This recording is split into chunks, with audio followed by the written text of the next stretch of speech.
Welcome back to my channel. ಹೊಸದಾಗಿ channel ನೋಡ್ತಾ ಇದ್ದರೆ ಸಬ್ಸ್ಕ್ರೈಬ್ ಮಾಡಿಕೊಂಡು ಸಪೋರ್ಟ್ ಮಾಡಿ. ಸಚ್ಚಿದಾನಂದ ಸಾಯಿನಾಥ್ಗೆ ನಮಸ್ಕಾರ ಮಾಡುತ್ತಾ ಸಾಯಿನಾಥರ ಅನುಗ್ರಹ ಎಲ್ಲರ ಮೇಲೂ ಇರಲಿ ಅಂತ ವಿಡಿಯೋ ಪ್ರಾರಂಭ ಮಾಡ್ತಾ ಇದ್ದೀನಿ.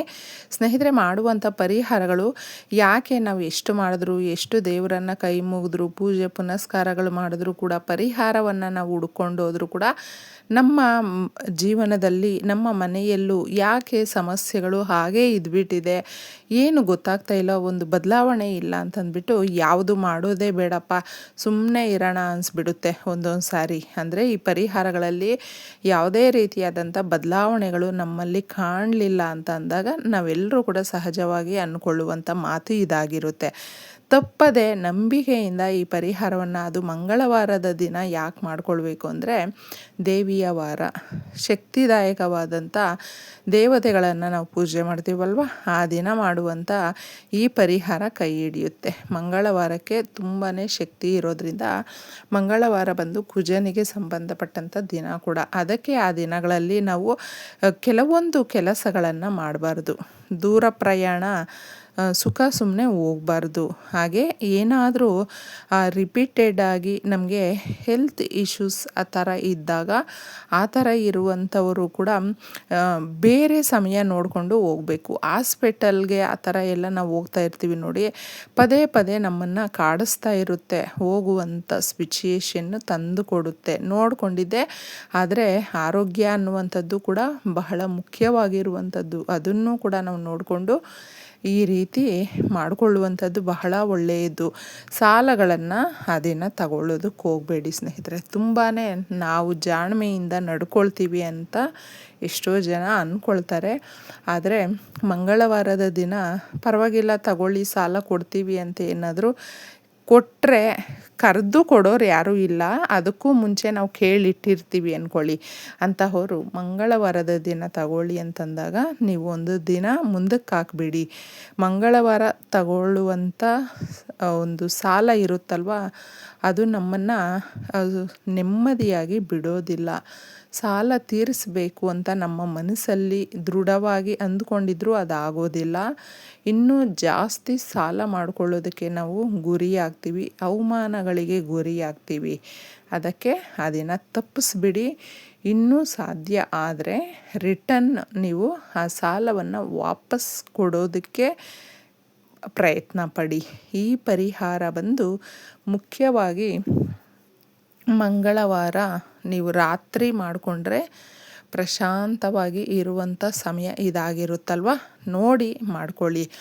ಈ ಪರಿಹಾರಕ್ಕೆ ನಮ್ಮ ಮನೆಯಲ್ಲೇ ಇರುವಂಥ ವಸ್ತುಗಳು, ಕೆಂಪು ಪದಾರ್ಥಗಳಿಂದ ಅಡಿಗೆಯನ್ನು ಮಾಡೋದಕ್ಕೆ ಹೋಗಬೇಡಿ. ಹಾಗೂ ಕೆಂಪು ಬಟ್ಟೆಗಳನ್ನು ಕೂಡ ಮಂಗಳವಾರದ ದಿನಗಳಲ್ಲಿ ಹಾಕ್ಕೊಳ್ಳೋದಕ್ಕೆ ಹೋಗಬೇಡಿ ಸ್ನೇಹಿತರೆ.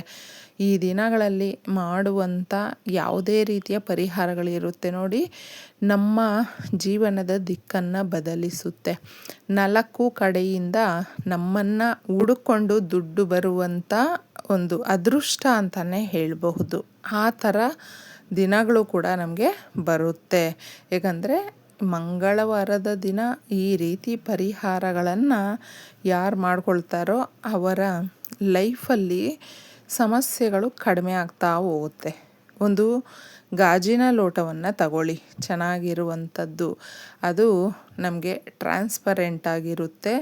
ಅದ್ರ ಒಳಗಡೆ ಹಾಕುವಂಥ ವಸ್ತುಗಳು ಹೊರಗಡೆ ಕೂಡ ನಮಗೆ ಕಾಣಿಸುತ್ತೆ ಸ್ನೇಹಿತರೆ. ನಕಾರಾತ್ಮಕ ಶಕ್ತಿಯನ್ನು, ರಾಹುವಿನ ಒಂದು ಶಕ್ತಿಯನ್ನು ಇದು ಅಬ್ಸರ್ವ್ ಮಾಡುತ್ತೆ. ರಾಹುವಿನ ಒಂದು ಏನೇ ಇದ್ದರೂ ಅದು ಮನುಷ್ಯನಿಗೆ ತಟ್ಟಿದಾಗ ನಮಗೆ ಎಲ್ಲ ಕಷ್ಟಗಳು ಕೂಡ ಒಂದೇ ಸರಿ ಬಂದು ಬೀಳೋದ್ರಿಂದ ಗಾಜಿನದ್ದನ್ನು ನಾವು ತಗೊಳ್ತೀವಿ ನೋಡಿ, ಅರ್ಧಕ್ಕೆ ಅರ್ಧ ಸಮಸ್ಯೆಗಳು ಬಗೆಹರಿಯುತ್ತೆ. ಶುದ್ಧವಾದಂಥ ನೀರನ್ನು ಇದಕ್ಕೆ ಹಾಕಿ 1/4 ಹಾಕ್ಕೊಳ್ಬೇಕು ಅಷ್ಟೇ. ಈಗ ತಿಳಿಸುವಂಥ ಸಣ್ಣ ವಸ್ತು ತುಂಬಾ ಅಸಾಧಾರಣವಾದಂಥ ಶಕ್ತಿ ಹೊಂದಿದೆ. ಇದನ್ನು ನಾವು ಯಾವುದೇ ರೀತಿಯಲ್ಲೂ ಕೂಡ ಇಷ್ಟೇನಾ ಅಂತ ಅಂದ್ಕೊಳ್ಳೋದಕ್ಕೆ ಹೋಗಬಾರ್ದು. ಇದನ್ನು ಯಾರು ನಂಬಿಕೆಯಿಂದ ಮಾಡಿರ್ತಾರೆ ನೋಡಿ, ಈ ವಸ್ತುವನ್ನು ಬಳಸಿ ಮಾಡಿರುವಂಥ ಪರಿಹಾರಗಳಿರುತ್ತೆ ನೋಡಿ, ಅಂತಹವ್ರಿಗೆ ಅದರ ಬಗ್ಗೆ ಚೆನ್ನಾಗಿ ಗೊತ್ತಿರುತ್ತೆ ಸ್ನೇಹಿತರೆ. ಅದಕ್ಕೆ ನೀವು ಮಾಡ್ಕೊಂಡು ನೋಡಿ. ಸ್ವಲ್ಪ ಅರಿಶಿಣವನ್ನು ಇದಕ್ಕೆ ಹಾಕಬೇಕು. ಗುರುಬಲ ಜಾಸ್ತಿ ಆಗುತ್ತೆ. ಇನ್ನು ನಾವು ಕಲ್ಲುಪ್ಪನ್ನು ಸೇರಿಸಬೇಕು. ಕಲ್ಲುಪ್ಪು ಸಮುದ್ರ ಗರ್ಭದಲ್ಲಿ ನಮಗೆ ಸಿಗುವಂಥದ್ದು. ಲಕ್ಷ್ಮೀದೇವಿಯ ಕಟಾಕ್ಷ ಸಿಗುತ್ತೆ ಕಲ್ಲುಪ್ಪನ್ನು ಬಳಸೋದ್ರಿಂದ. ಇದನ್ನು ನೀವು ಒಂದು ಸ್ವಲ್ಪ ಹಾಕ್ಕೊಳ್ಳಿ. ಪುಡಿ ಉಪ್ಪನ್ನು ಬಳಸೋದಕ್ಕೆ ಹೋಗಬೇಡಿ. ಇನ್ನು ಮುಖ್ಯವಾಗಿ ಇದರಲ್ಲಿ ಹಾಕುವಂಥದ್ದು ಮಾತ್ರ, ಇದನ್ನು ಬಳಸಿದ್ರೆ ನಿಮಗೆ ಏನೇ ದೋಷಗಳಿದ್ದರೂ ಕೂಡ ಆ ದೋಷಗಳು ಎಲ್ಲವೂ ಕೂಡ ಸುಟ್ಟು ಬೂದಿಯಾಗುತ್ತೆ ಸ್ನೇಹಿತರೆ. ಅಷ್ಟೊಂದು ಶಕ್ತಿ ಇದೆ ಬಿಳಿ ಸಾಸುವೆಗೆ. ಹೌದು, ಈ ಬಿಳಿ ಸಾಸುವೆಯನ್ನು ಜಾಸ್ತಿ ತಂತ್ರ ಪರಿಹಾರಗಳಲ್ಲಿ ಬಳಸುವಂಥದ್ದು ಯಥೇಚ್ಛವಾಗಿ. ನೆಗೆಟಿವನ್ನು ಜಾಸ್ತಿ ಇದೆ, ನಮಗೆ ಬೇರೆ ದಾರಿ ಕಾಣಿಸ್ತಾ ಇಲ್ಲ ಅಂತ ಹೇಳ್ತೀವಿ ನೋಡಿ. ಅಂತಹ ಸಮಯಗಳಲ್ಲೂ ಕೂಡ ಎಲ್ಲ ದಾರಿಗಳು ಮುಚ್ಚೋದಾಗ ಈ ವಸ್ತುಗಳನ್ನು ಬಳಸಿ ಮಾಡುವಂಥ ಪರಿಹಾರಗಳು ನಮಗೆ ಸಲೀಸಾಗಿ ಸರಾಗವಾಗಿ ಆ ಕಷ್ಟಗಳು ಹಾಗೇ ಹೋಗ್ಬಿಡುತ್ತೆ. ಕರ್ಪೂರದಂಗೆ ಕರಗೋಗುತ್ತೆ. ಅಷ್ಟು ಈಸಿಯಾಗಿ ಇರುತ್ತೆ. ಇಷ್ಟು ವಸ್ತುಗಳನ್ನೆಲ್ಲವೂ ಕೂಡ ನೀವು ಗಾಜಿನ ಲೋಟದಲ್ಲಿ ಹಾಕಿಬಿಟ್ಟು ಇದನ್ನು ನೀವು ಸೀದಾ ತಗೊಂಡೋಗಿ ಅಡುಗೆ ಮನೆಯಲ್ಲಿ ಇಡಬೇಕು. ರಾತ್ರಿ ನಾವು ಅಡುಗೆ ಮಾಡಿ ಇನ್ನು ತಿಂದು ಪಾತ್ರೆ ತೊಳೆದು ಅಡುಗೆ ಮನೆಯನ್ನು ಸ್ವಚ್ಛ ಮಾಡಿ ಹೆಣ್ಣುಮಕ್ಕಳು ಮಲ್ಕೊಳ್ಳುವಂಥದ್ದು. ಆ ಥರ ಮಾಡಿ ಮಲ್ಕೊಳ್ಳೋದ್ರಿಂದ ಅಲಕ್ಷ್ಮಿಗೆ ಜಾಗ ಇರೋದಿಲ್ಲ, ಹೋಗ್ಬಿಡ್ತಾಳೆ.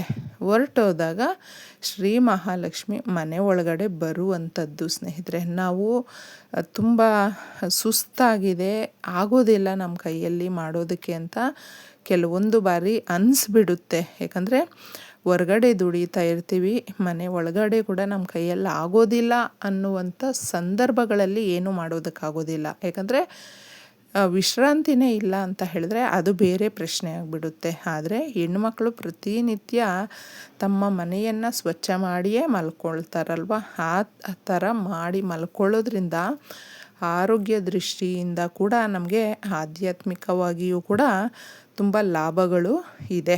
ಅದಕ್ಕೆ ಈ ಥರ ಮಾಡಿ ಅಡುಗೆ ಮನೆಯನ್ನು ಸ್ವಚ್ಛ ಮಾಡಿ ತದನಂತರ ಈ ಲೋಟವನ್ನು ನಿಮ್ಮ ಗ್ಯಾಸ್ ಸ್ಟವ್ ಪಕ್ಕದಲ್ಲಿ ಸ್ಪೇಸ್ ಇದ್ದರೆ ಇಡಿ. ಆ ಥರ ಇಟ್ಟು ರಾತ್ರಿ ಲೈಟ್ ಆಫ್ ಮಾಡಿ ಮಲಕ್ಕೊಂಡಾಗ ಈ ಲೋಟದಲ್ಲಿ ಹಾಕಿರುವಂಥ ವಸ್ತುಗಳು ಎಲ್ಲವೂ ನಕಾರಾತ್ಮಕ ಶಕ್ತಿಗಳನ್ನು ತನ್ನಲ್ಲಿ ಅಡಗಿಡಿಸ್ಕೊಳ್ಳುತ್ತೆ. ಮಾರನೆಯ ದಿನ ಇದನ್ನು ತೆಗೆದು ಚರಂಡಿಗೆ ಹಾಕಿ ಲೋಟವನ್ನು ತೊಳೆದು ಮನೆಯನ್ನು ಕ್ಲೀನ್ ಮಾಡಿ ಇಟ್ಕೊಳ್ಳಿ. ಈ ರೀತಿ ಕೆಲವೊಂದು ಮಂಗಳವಾರಗಳು ಮಾಡ್ಕೊಳ್ಳಿ. ನಿಮ್ಮ ಮನಸ್ಸಿನ ಇಚ್ಛೆಗಳೆಲ್ಲವೂ ನೆರವೇರಿಸಿಕೊಡುತ್ತೆ.